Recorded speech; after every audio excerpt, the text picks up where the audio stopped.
Hello students, today we are taking up fourth chapter of the novel Mayor of Casterbridge. Flashback story is running in this chapter telling about Susan's life that was spent with Newson. So she is telling her daughter Elizabeth Jane how was his past life, and she was revealing that the time spent with Newson, the sailor, that was very joyful. Her marriage was happy with him, and she was very innocent and naive lady, and she assumed she had taken her marriage with Newson as legal. So she thought that their relationship was legal and binding. So she stayed happily with Newson. But when Elizabeth Jane was about 12 years old, then family returned to England, and she came to know from a woman there that her marriage with Newson was not legal at all, and it was not valid. So she was completely shattered. Now her relation with Newson was not happy, and she told him that their relationship cannot be maintained.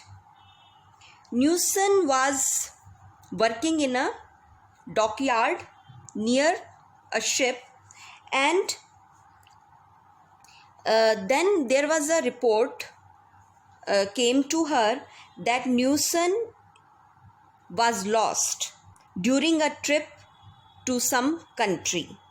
This news was painful, and Susan but felt a bit relief because now she was not feeling happy with Newson.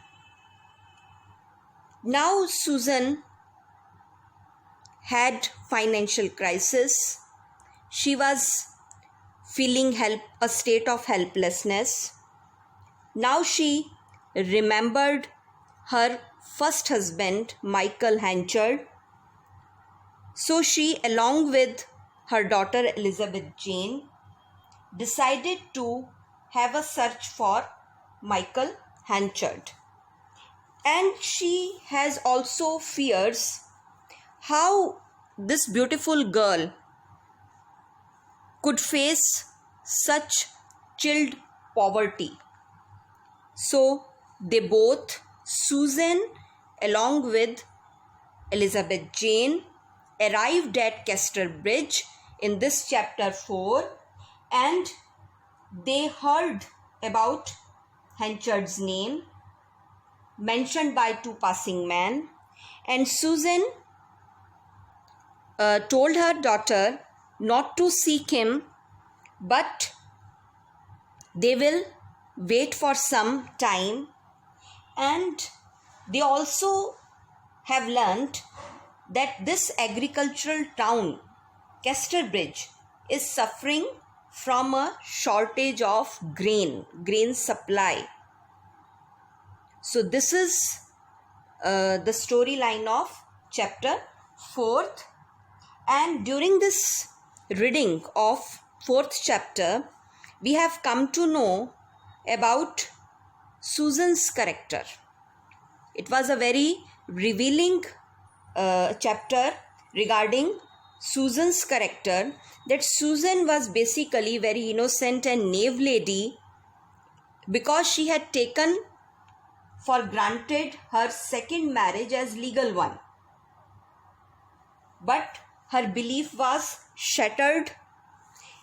And we also come to know about Elizabeth Jane's personality, that she was very beautiful, intelligent girl, and she needs a proper environment which Henchard could provide her. Also, we come to know about novelist Thomas Hardy's deep knowledge of agricultural and pastoral setting, because he spent his childhood at Dorchester. So there is very minute description of town, Mayor of Casterbridge, the agricultural setting, the pastoral landscape, and the inhabitants, their expectations, and his use of concrete imagery is remarkable and outstanding.